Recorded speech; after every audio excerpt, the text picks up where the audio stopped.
Hey guys, welcome to another vlog. Check out this cup.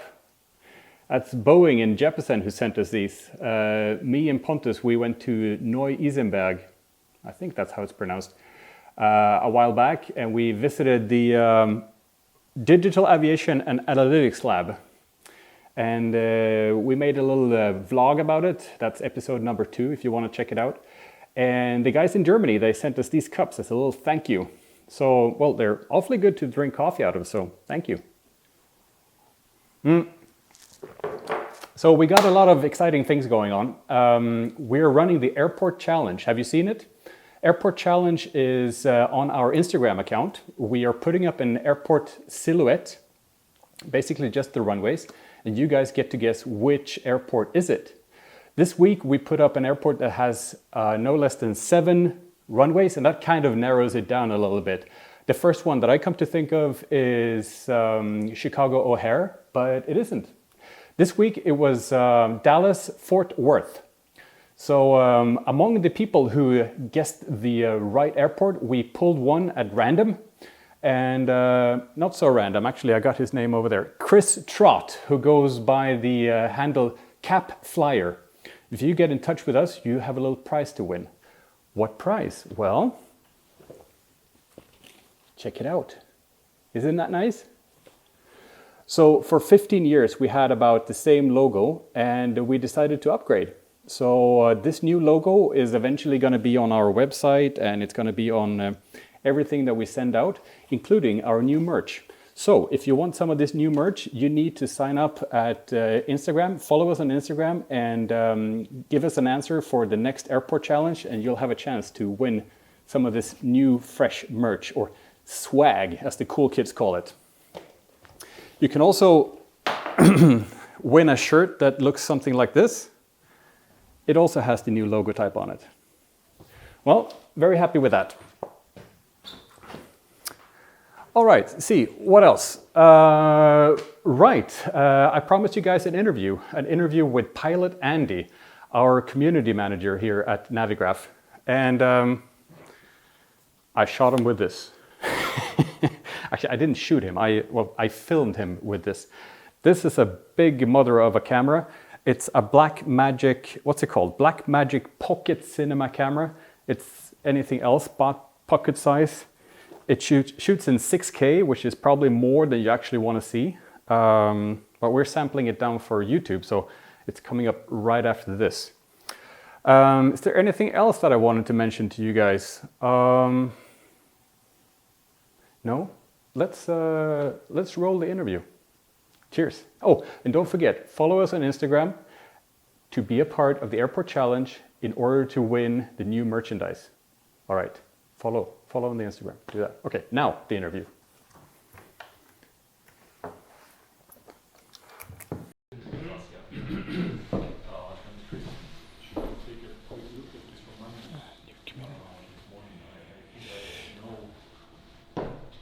Today, I'm really excited because I'm going to present I'm going to introduce a new community. Okay. Stick around because we're going to ask some questions from you guys.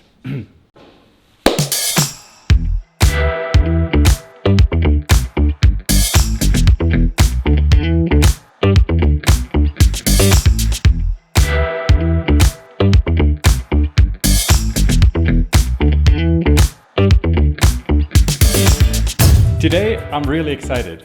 I'm going to introduce the new Navigraph community manager to you guys. And he's an awesome guy. He's a Boeing 737 pilot. So stick around because we're going to ask him some questions from you guys.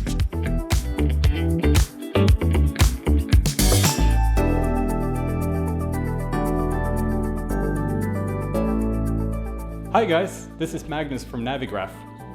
First of all, for you guys who don't know me, I run Navigraph, a company based out of Stockholm, Sweden. And we provide the international flight simulation community with nav data and charts. We are a team of 12 people and we've been doing this since 2003.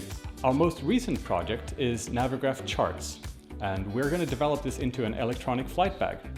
Steven back here is in charge of doing the research, and so far we have decided that we will include charts for visual flight rules, weather, and we're going to beef up the flight planning software as well. Yeah, that's only for flight simulation, as long as you know. It's not for real aviation. I just wanted to make sure you knew. The community is growing rapidly. So far we have 350,000 registered pilots.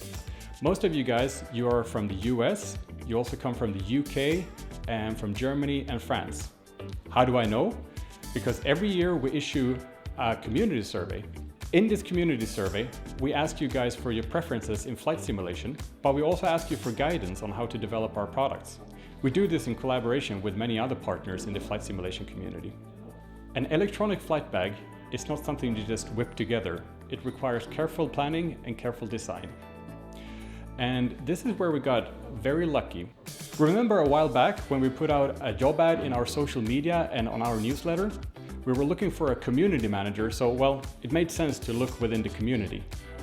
We got several applications, but among these applications there was one individual who was particularly interesting to us. This guy was not only a user of Navigraph products since more than 10 years back, he had also gone on to become a pilot. Not just any pilot, but an airline pilot, and rated for Boeing 737s. This guy would be specifically suited to become a community manager in the sense that he could relay all the requests from you guys in the community to us, the development team here in Stockholm, and he could also contribute a little bit himself to the development of this electronic flight bag. Who better than a real pilot to tell you how things are done in the real world, right? Guys, it's with great pleasure that I introduce to you the new member of the Navigraph team, our new community manager, Andy Goodholm. Well, this is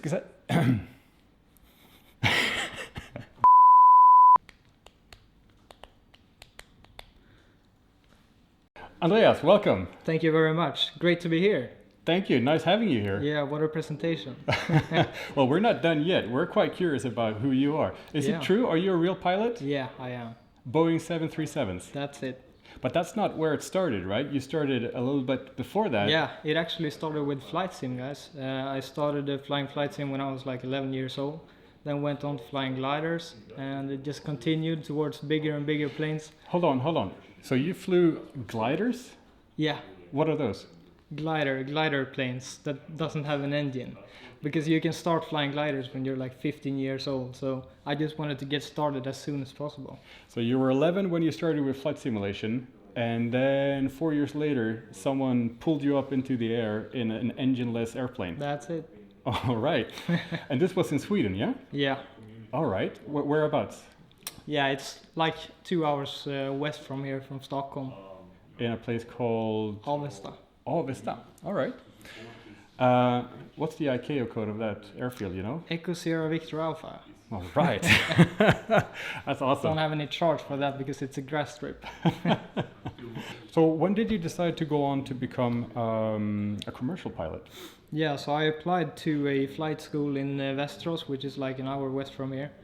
And they accepted me. So I just went to their program, and I was there for a couple of years before I started flying the 737. What was the name of that school again? It's OSM Aviation Academy. And when you study to become a commercial pilot, at least in Sweden, is that covered by any subsidies like a student loan, or did you finance this yourself? Or? Yeah, we're very lucky in Sweden actually, and we can get the education paid by the government if we're lucky enough to be selected in the process. Har vi någonting mer vi vill säga till här? Säger jag. Förlåt. Ja, just det. How long does it take to become a pilot? It takes about 1.5 years, and then we had a internship as well, which I did at Scandinavian Airlines. So learned a bit more about an airline and how everything works. Okay. And your first employer, what airline was that? That was Ryanair. Ryanair? Yeah. So how does it work? You show up at Ryanair and you say, hey, I want to fly an airplane, and they just pick, okay, you get to fly that one. Or how does it work? They only have Boeing 737s, so it's easy to choose because you can't. So that's actually how you got into Boeing 737. So that's how your rating was selected. Yeah. Okay. Because that was going to be one of my questions here, like why you chose Boeing over Airbus, but there was actually, it became natural to go with a Boeing 737 because that was the only aircraft type in that fleet at Ryanair. Yeah. Okay, yeah. Okay. How do you like it? Did you pick the right plane? Absolutely, yeah. I loved flying the 737. It's a great plane. You get to fly a lot of manual flying as well, so that's great. We actually got a question regarding that, which we'll come to later, because we asked the users or the pilots out there to write us on social media, and some of these questions we have relayed to you here now. Actually, let's do that right away, shall we? Yeah, sure. All right. So Sami Makkalainen. I dare to say he's Finnish, right? On Facebook, sure. He wants to know this is a deep one. Are you ready? Sure. What's your view on encouraging versus discouraging hand flying and developing and retaining flying skills in the face of increasing automation? Yeah, so it becomes more and more automatic in the aviation industry, and we try to cope with that by flying as much as we can manually as well. So that's important, but if you have a high workload, for example, at an airport with a lot of traffic, then you would probably just use your automatics. Mm-hmm. So are you encouraged or discouraged to fly the airplane manually by your employer? Are there any policies on when you should be flying automatically and when you should be flying manually? Yeah, there are different policies out there, but the airline I flew for most recently do encourage, like I said, hand flying if possible. Okay. Huh. It's more fun to fly by hand, isn't it? Yeah, definitely. I was going to say. Do you call your autopilot George as well? No. No. Okay. Next question. Diego on Instagram, he asks, why do you turn off the packs before you start the engines? And before we continue here, could you explain what are the packs? Yeah, it's the air conditioning packs. So imagine if you're turning down the air conditioning in your car, for example, then you would hear the noise goes down, of course. And that's what happens in the plane before you start the engine as well. And that's because we want to use as much of the air as possible in order to start the engines. All right, moving on to the questions here. Emil Bax on Facebook, he asks, and this is quite a long question, so I'm going to read it to you.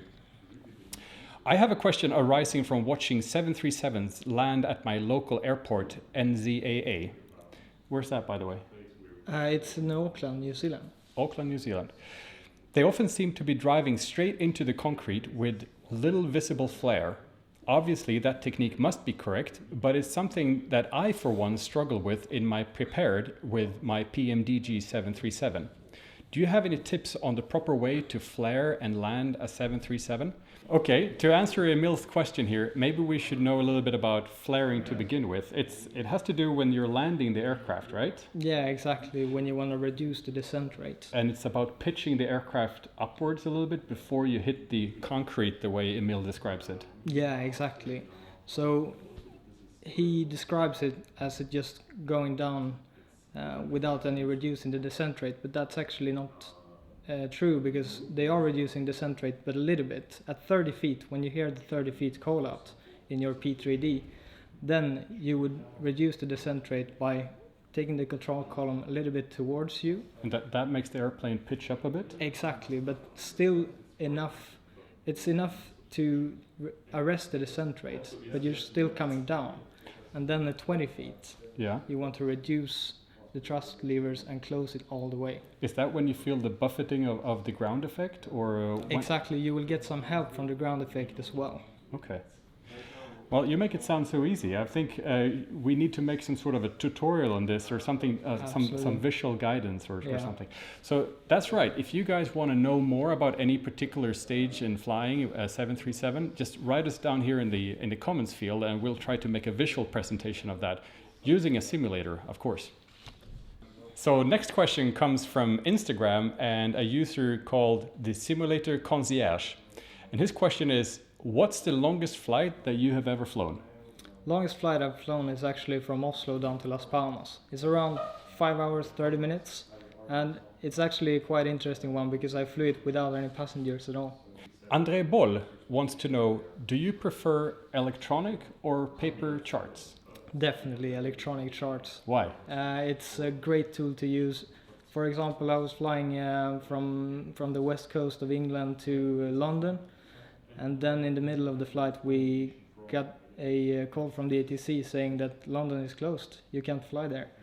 So we had to find a suitable airport just where we were at that time. So we chose Birmingham, and it was super easy to just type it into the EFB and then we landed. Otherwise, what would happen is that you would have to go back into your flight bag, and then you would have to find your manuals, and then you have to look up the page that you wanted to use for the appropriate approach. Takes a lot of time. All right. Well, I prefer electronic charts myself. Yeah. But that's the right answer. There is a print function in Navigraph charts in case you want to print them, but electronic charts is the way to go.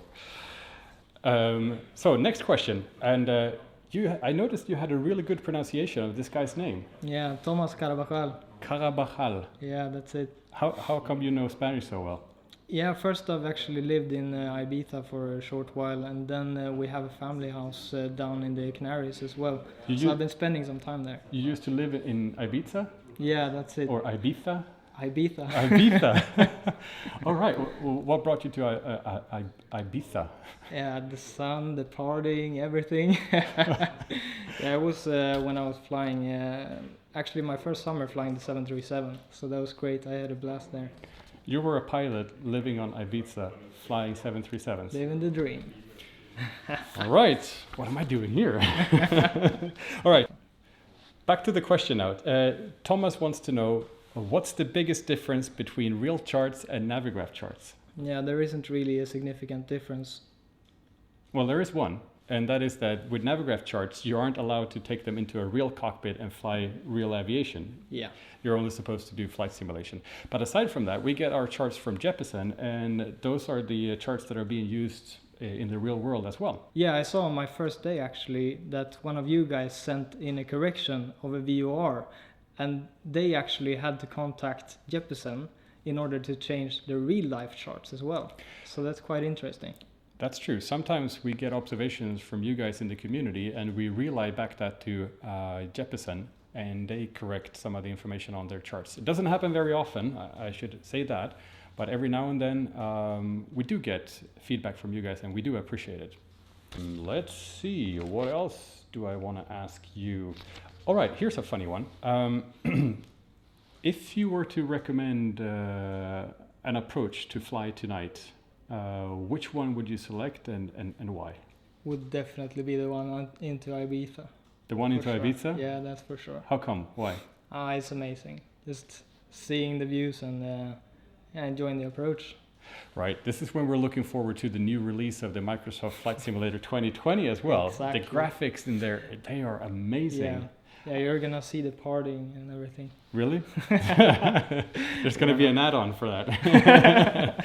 No, but I'm okay. So for the stunning visuals going into Ibiza. Yeah, that's the one. Yeah. All right. Well, Andy, this is very exciting. We're looking forward to having you on board, and it's going to be tons of fun videos being produced here going forward. So if you guys have any suggestions for tutorial videos, type them up here in the comments field, because that's very important, because we want to produce content that you guys are interested in. Also, if you want to become aware when these videos are available, I suggest you hit the subscribe button and also that little bell next to it, because that way you get a notification whenever these videos become available to you. All right, I think that's it. Yeah. Thanks for this little interview. If you got more questions for Andy, just send them our way and we'll include them in our next video. Yeah. All right. Shoot. Cheers, guys. Cheerio.